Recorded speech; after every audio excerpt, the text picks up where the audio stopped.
Shalom. Haleluya. Saudara-saudara, ibu bapak yang diberkati oleh Tuhan Yesus Kristus, kita jumpa lagi meskipun melalui dalam rekaman video ini. Kita semua berharap bahwa kita dalam keadaan sehat walafiat dan dalam perlindungan Tuhan Yesus Kristus. Saudara-saudara, sudah 4 minggu, tepat pada hari ini tanggal 19. Meskipun kita tidak berjumpa, tetapi marilah kita mau share kebenaran firman Tuhan yang singkat ini, agar supaya firman ini dapat memberkati kita semua. Haleluya. Nah, ibu bapak, saudara-saudara, selama kita masih bernafas dan diberi kesempatan, seharusnya total dalam segala hal, baik dalam pekerjaan, kegiatan rutinitas, bisnis kita, atau apapun kegiatan kita, semuanya untuk menyenangkan Bapa di sorga. Karena kita sudah ditebus dan dibayar lunas oleh yang mempunyai hidup, yaitu Allah Bapa. Dalam 1 Korintus 6 ayat 20 berkata, sebab kamu telah dibeli dan harganya telah lunas dibayar. Karena itu muliakanlah Allah dengan tubuhmu. Haleluya.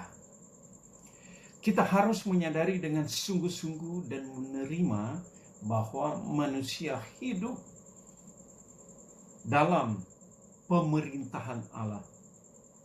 Kehidupan orang percaya adalah wilayah yang bertuan, dan tuannya adalah Tuhan semesta alam, yaitu Allah yang Maha Esa. Ibu bapak, saudara-saudara, dengan demikian manusia bukanlah makhluk gratis yang boleh hidup sesuka-sukanya sendiri. Kita orang percaya yang adalah anak-anak Allah, kita harus hidup sesuai dengan pikiran dan perasaan Allah. Dengan demikian, orang percaya tidak boleh hidup sesuka-sukanya sendiri, tetapi harus hidup sesuka-sukanya Tuhan. Haleluya.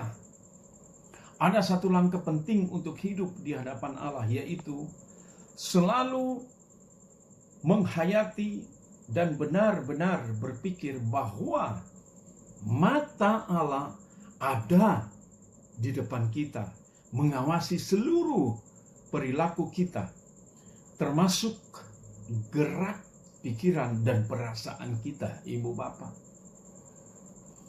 Jadi kita sebetulnya, ibu bapak, apa yang kita lakukan, Tuhan pasti tahu. Dan oleh karena itu kita harus berbuat seturut kehendaknya. Kebiasaan ini akan melahirkan keyakinan terhadap Allah yang hidup dan maha hadir.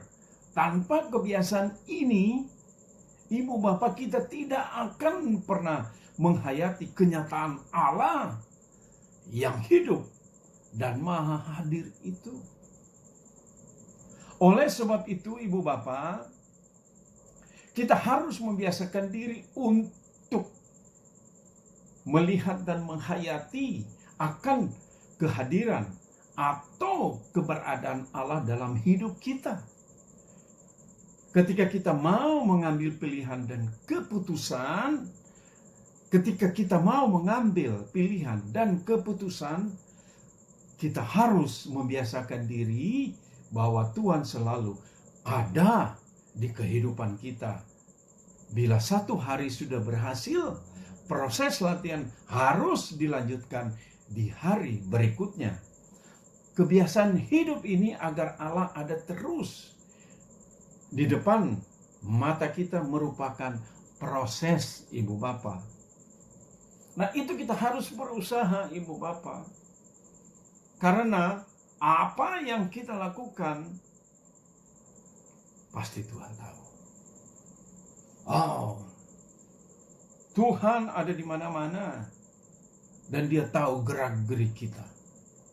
Nah, jika hal ini berlangsung terus-menerus, menaruh Allah di kehidupan kita pasti akan menjadi gaya hidup yang permanen. Ini yang harus kita pelihara, Ibu Bapak, agar supaya jikalau sudah menjadi kehidupan yang permanen, maka kebiasaan kita melakukan selalu menyenangkan hati Bapa.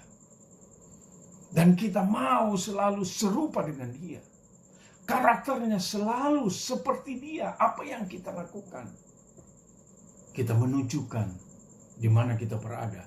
Karakter Yesus ada di dalam kehidupan kita. Kalau kita memperbiasakan Allah ada di dalam kehidupan kita dengan sendirinya, Ibu Bapak, kita akan selalu mengingat, menghayati, dan meyakini bahwa Allah yang Maha Hadir itu sedang berurusan dengan diri kita setiap saat. Tidak ada wilayah atau tempat dan waktu di mana Allah tidak hadir.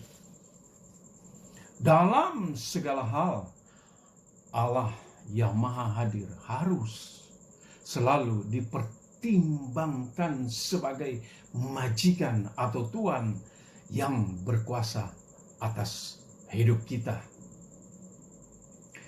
Ingat doa Bapa kami yang Tuhan Yesus ajarkan dalam Matius 6 ayat 10. Datanglah kerajaanmu, jadilah kehendakmu di bumi seperti di surga. Hal ini seharusnya menunjukkan ketaatan untuk menghadirkan Allah dalam kehidupan kita, Ibu Bapak. Jadilah kehendakmu di bumi seperti di surga. Nah, kita ini masih di bumi. Diusahakan agar supaya apa yang kita lakukan semua itu berkenan di hati Bapa. Itulah sebabnya dalam segala hal yang kita lakukan, kita selalu mempertanyakan apakah yang kita pikirkan, ucapkan, dan lakukan telah sesuai dengan kehendak Allah atau belum.